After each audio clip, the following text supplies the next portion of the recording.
Saya Muhammad Firman Mulyadi.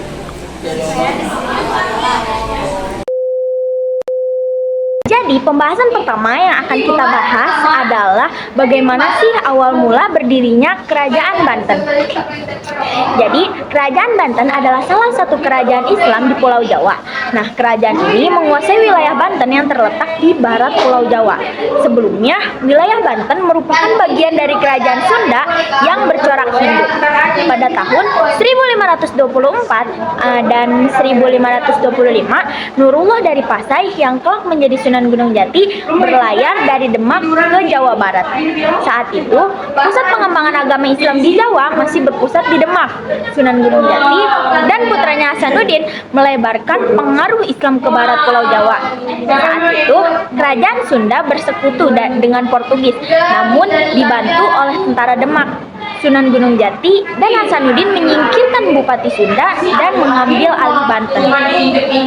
Kemudian, dalam ragam pusaka budaya Banten, Sunan Gunung Jati dianggap sebagai pendiri Kerajaan Banten. Namun, ia tak mengangkat dirinya sebagai raja. Sunan Gunung Jati memilih menjadi Sultan Cirebon, Banten, kemudian diserahkan kepada anaknya Sultan Hasanuddin. Kemudian, ia diangkat sebagai Sultan Banten pada tahun 1552.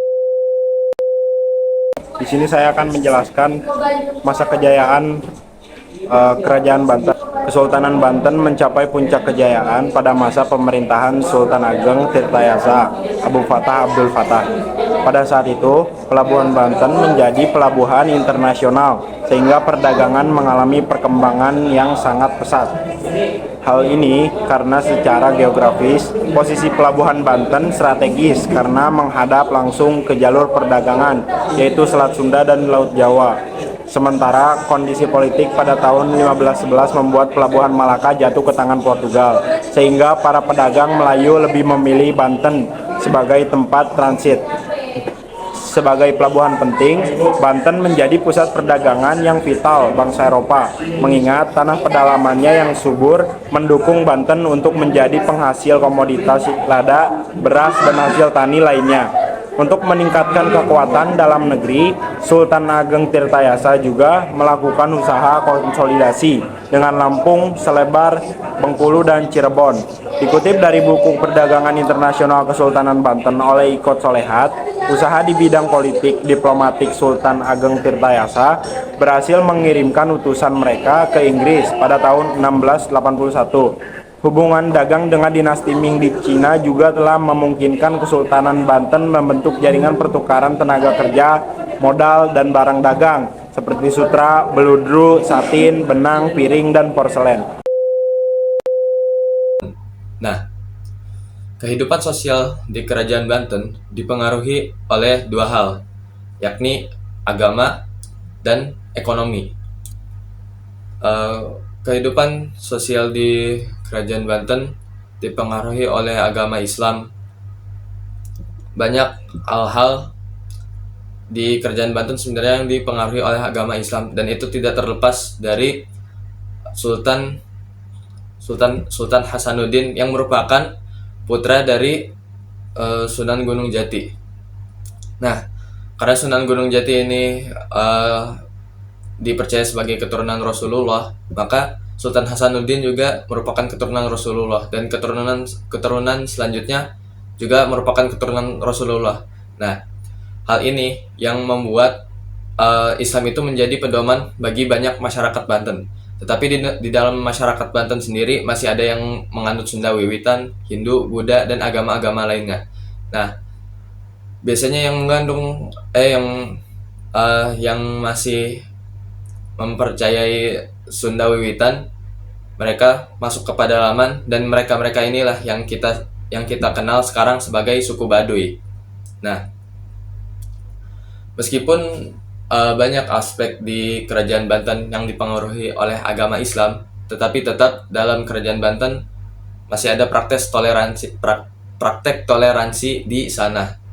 Nah, sementara dalam faktor ekonomi, karena Kerajaan Banten ini negara maritim, maka aktivitas perekonomiannya sangat bergantung kepada aktivitas perdagangan. Nah, karena aktivitas perdagangan ini kehidupan sosial di masyarakat Banten itu terpengaruh, sehingga banyak budaya-budaya yang dari luar yang masuk ke dalam, dan bahkan ada orang-orang luar yang tinggal di Banten, contohnya Kampung Pecinan, dan ada kampung apa namanya, Kampung Banda juga di sana. Nah, dengan aktivitas perdagangan ini, karena Kerajaan Banten negara maritim, hal ini dimanfaatkan oleh Sultan Ageng Tirtayasa dengan mengeluarkan kebijakan yang berkaitan dengan perdagangan bebas. Nah, dengan kebijakan ini, Sultan Ageng Tirtayasa dapat meningkatkan kesejahteraan dan memakmurkan rakyat di Kerajaan Banten. Baik, kemudian ada nama raja-raja yang pernah menjabat di Kerajaan Banten. Raja pertama Kerajaan Banten yaitu Sultan Maulana Hasanuddin. Beliau menjabat dari 1552 Masehi sampai 1570 Masehi, yang juga merupakan putra kedua dari Sunan Gunung Jati. Kerajaan Banten ini memiliki sejumlah raja yang pernah berkuasa di kerajaan ini. Berikut ini raja Kerajaan Banten. Yang pertama ada Sultan Maulana Hasanuddin atau Pangeran Sabah Kincin dari 1552 Masehi sampai 1570 Masehi. Yang kedua ada Sultan Maulana Yusuf atau Pangeran Prasarean dari 1570 Masehi sampai 1580 Masehi. Yang ketiga ada Sultan Maulana Muhammad atau bisa disebut Pangeran Sadangrara dari tahun 1580 Masehi sampai 1596 Masehi. Kemudian yang keempat ada Sultan Abdul Mufakir Mahmud dari tahun 1596 sampai 1647 Masehi. Yang kelima ada Sultan Abu Al-Ma'li Ahmad atau Pangeran Anom dari 1647 sampai 1651 Masehi. Yang keenam ada Sultan Agung Tritayarsa atau bisa disebut Abu Fattah Abdul Fattah dari 1651 sampai 1683 Masehi. Kemudian yang ketujuh ada Sultan Abu Nafsar Abdul Qasar atau bisa disebut Sultan Haji dari tahun 1683 sampai 1687 Masehi. Yang ke-9 ada Sultan Abu Al-Muhassin Muhammad Zainul Abidin dari 1690 Masehi sampai 1733 Masehi. Kemudian yang ke-10 ada Sultan Abdullah Muhammad Syifa Zainul Abidin dari 173 Masehi sampai 1750 Masehi. Kemudian yang 11 ada Sultan Syarifuddin Ratu Wakil atau Pangeran Syarifuddin dari 1750 sampai 1752 Masehi. Kemudian yang ke-11 ada Kemudian yang ke-12 ada Sultan Abu Al-Ma'li Muhammad Wasi atau Pangeran Arya Adinsatika dari 1752 sampai 1753 Masehi. Yang ke-13 ada Sultan Abu Al-Nasar Muhammad Arif Zainul Abidin dari tahun 1753 sampai 1773 Masehi. Dan yang ke-14 Sultan Aliyuddin atau Abu Al-Mufakir Muhammad Syarifuddin dari 1773 Masehi sampai 1799 Masehi. Kemudian yang ke-15 ada Sultan Muhammad Muhyiddin Zainul Salasin dari 1799 Masehi sampai 1801 Masehi. Kemudian yang ke-17 ada Sultan Wakil Pangeran Natawijaya dari tahun 1802 sampai 1803 Masehi.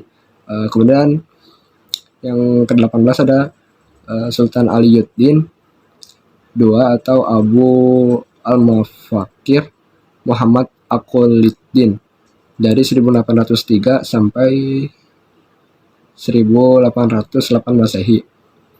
Kemudian Sultan Wakil Pangeran Sarumanggala dari 1808 sampai 1809 Masehi.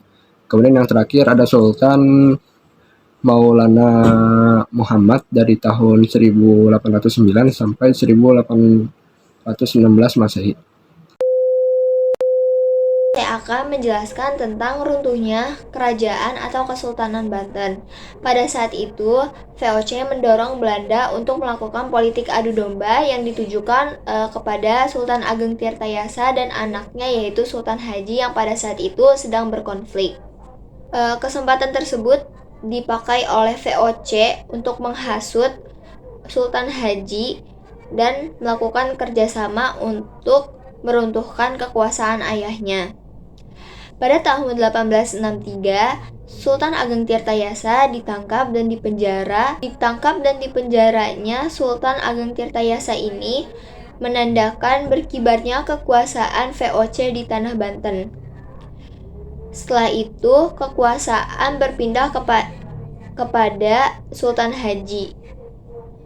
Namun, walaupun Sultan Haji ini memegang kekuasaan sebagai raja, tetapi ada beberapa persyaratan yang dituangkan ke dalam perjanjian Banten dengan VOC. Sejak saat itu, Kesultanan Banten tidak lagi memiliki kedaulatan dan rakyat semakin menderita. Pada tahun 1809, Gubernur Jenderal Dendels menghapus Kesultanan Banten. Tiga kerajaan Banten Islam yang masih berdiri di sekarang. Yang pertama, Benteng Spanish. Benteng Spanish merupakan benteng yang didirikan di masa kepemimpinan Sultan Abdul Nasser Abdul Qahar atau Sultan Haji. Yang kedua, Danau Kasikardi. Danau Kasikardi merupakan buatan ini diperkirakan dibuat pada masa pemerintahan Sultan Muhammad Yusuf. Yang ketiga, Keraton Kaibon. Keraton Kaibon merupakan peninggalan kerajaan Banten yang dibangunkan pada 1815. 4. Keraton Srosoan. Berdiri sekitar abad ke-17, Keraton Srosoan diperkirakan didirikan pada masa pemerintahan Sultan Maulana Hasanuddin. Yang kelima, Masjid Agung Banten. Di kawasan Masjid Agung Banten terdapat makam Sultan dan keluarga Sultan, tepatnya berada di Serambi Masjid. Yang keenam, ada Priam Kiamuk. Priam Kiamuk diperkirakan dibuat saat pertengahan abad ke-17. Yang ketujuh, ada Vihara Avalokitesvara. Vihara Avalokitesvara dibangun Sunan Gunung Jati sejak tahun 1542 dan letak vihara ini dekat dengan Masjid Agung Banten.